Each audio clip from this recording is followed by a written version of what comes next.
Kiai Haji Hashim Asy'ari, penentu tanggal kemerdekaan RI, pertaruhan jiwa dan raga bangsa Indonesia selama menghadapi penjajah, puncaknya terjadi ketika kemerdekaan rakyat Indonesia akan diproklamasikan. Mereka melalui sejumlah penjajah, baik oleh Belanda, Jepang, dan tentara sekutu yang dibonceng Nika, Belanda, kembali melakukan agresi militer.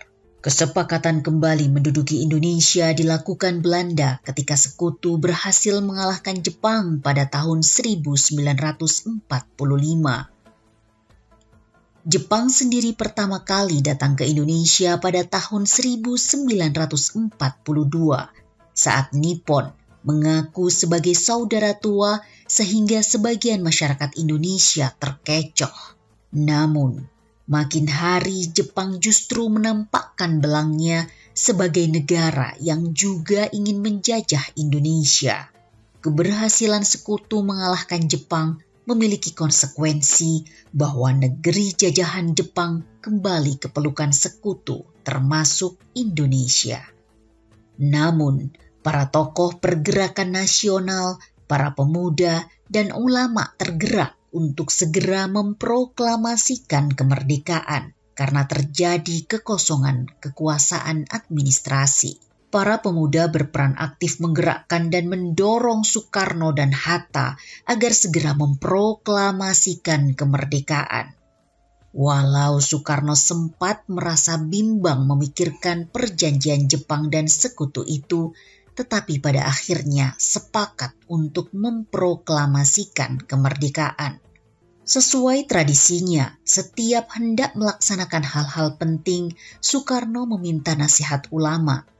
Ia meminta nasihat sekaligus restu pendiri NU, yaitu Kiai Haji Hashim Asy'ari, terkait waktu dan tanggal kemerdekaan yang tepat. Permintaan ini terjadi ketika Bung Karno dan kawan-kawan hendak memproklamasikan kemerdekaan bangsa dan negara Indonesia. Beberapa hari sebelum proklamasi kemerdekaan, Bung Karno sowan pada Kiai Haji Hashim Asy'ari. Kiai Hashim Asy'ari memberi masukan hendaknya proklamasi dilakukan hari Jumat pada Ramadan. Jumat itu Sayyidul Ayyam, penghulunya hari. Sedangkan Ramadan itu Sayyidus Syuhur, penghulunya bulan. Hari itu, tepat 9 Ramadan 1364 Hijriah, bertepatan dengan 17 Agustus 1945, kemerdekaan Indonesia diproklamasikan. Hal itu sesuai dengan catatan Agu Irawan MN dalam bukunya Sang Penakluk Badai, biografi Kiai Haji Hashim Asy'ari yang terbit pada 2012. Menyatakan bahwa awal Ramadan bertepatan dengan tanggal 8 Agustus 1945, utusan Bung Karno datang menemui Kiai Haji Hashim Asy'ari untuk menanyakan hasil istikharah para kiai. Sebaiknya tanggal dan hari apa memproklamirkan kemerdekaan? Dipilihlah hari Jumat, yaitu Sayyidul Ayyam, tanggal 9 Ramadan Sayyidus Syuhur 1364 Hijriah, tepat 17 Agustus 1945. Dan lihatlah apa yang dilakukan Bung Karno dan ribuan orang di lapangan saat itu. Dalam keadaan puasa, semua berdoa dengan menengadahkan tangan ke langit untuk keberkahan negeri ini. Tak lama dari itu, sahabat Bahashim semasa belajar di Mekah atau Hijaz yang memang selama itu sering surat menyurat, Syekh Muhammad Amin Al-Husaini, mufti besar Palestina, untuk pertama kali memberikan dukungan pada proklamasi kemerdekaan Indonesia. Keterangan tersebut menunjukkan bahwa pemilihan hari kemerdekaan Indonesia dikonsultasikan terlebih dahulu kepada Kiai Haji Hashim Asy'ari. Lalu Kiai Hashim mengumpulkan para ulama secara bersama-sama untuk melakukan munajat, kemudian istikharah, agar Allah memberi petunjuk hari yang tepat. Maka setelah para ulama memusyawarahkan hasil istikharahnya, dipilihlah tanggal 9 Ramadan 1364 Hijriyah yang secara kebetulan pada hari Jumat tanggal 17 Agustus 1945. Angka 9 adalah simbol numerik tertinggi. Hari Jumat adalah penghulu atau rajanya hari dalam sepekan.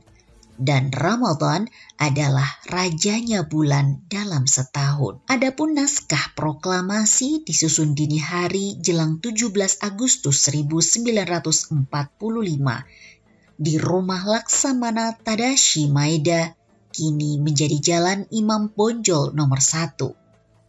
Penyusunan teks proklamasi dilakukan oleh Soekarno, Muhammad Hatta, Ahmad Subarjo, dan disaksikan oleh Sukarni, BM Diah, Sudiro, dan Suyuti Malik. Beberapa orang Jepang selain Maeda juga ada di sana.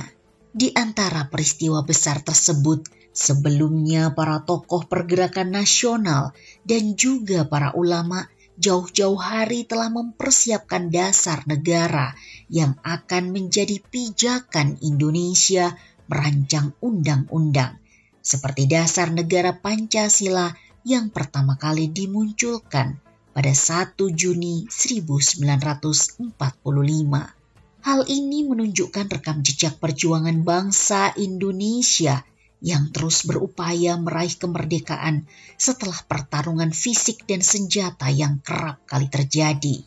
Para tokoh pergerakan nasional, termasuk para ulama pesantren, berjuang mempersiapkan diri untuk menjadi sebuah negara dengan merancang dasar negara. Disinilah Kiai Haji Wahid Hasyim berperan besar. Fakta ini membantah klaim Belanda yang mengatakan bahwa proklamasi kemerdekaan bangsa Indonesia pada 17 Agustus 1945 adalah bentukan Jepang. Padahal sudah diperjuangkan dan telah dipersiapkan secara matang oleh para tokoh bangsa. Perlu diketahui bahwa hingga saat ini Belanda hanya mengakui penyerahan kedaulatan pada 27 Desember 1949. Peran NU dalam mempersiapkan berdirinya negara bangsa bahkan dilakukan 5 tahun sebelumnya. Proklamasi kemerdekaan 17 Agustus 1945 dengan resmi menunjuk Soekarno dan Muhammad Hatta untuk memegang tampuk kepemimpinan nasional dalam Muktamar ke-15 NU pada 15 hingga 21 Juni 1940 di Surabaya, Jawa Timur. Selain sejumlah problem bangsa, dalam muktamar ini NU membahas sekaligus memutuskan perihal kepemimpinan nasional. Keputusan ini berangkat dari keyakinan NU bahwa kemerdekaan bangsa Indonesia akan segera tercapai. Hal itu ditindaklanjuti dengan menggelar rapat tertutup guna membicarakan siapa calon yang pantas untuk menjadi presiden pertama Indonesia. Rapat rahasia ini hanya diperuntukkan bagi 11 orang tokoh NU yang saat itu dipimpin oleh Kiai Haji Mahfud Siddiq. Dengan mengetengahkan 2 nama, yaitu Insinyur Soekarno dan Dr. Andes Muhammad Hatta. Rapat berakhir dengan kesepakatan Soekarno calon presiden pertama, sedangkan Muhammad Hatta yang ketika itu hanya mendapat dukungan 1 suara sebagai wakil presiden. Pembahasan calon presiden pertama dalam Muktamar ke-15 NU tersebut menunjukkan kematangan NU dalam mengkaji masalah-masalah sosial politik kala itu. Bahkan ketika peneguhan negara pasca proklamasi kemerdekaan kembali mendapat gangguan penjajahan maupun pemberontakan, NU tegas mempertahankan konsep kepemimpinan nasional berbasis negara bangsa.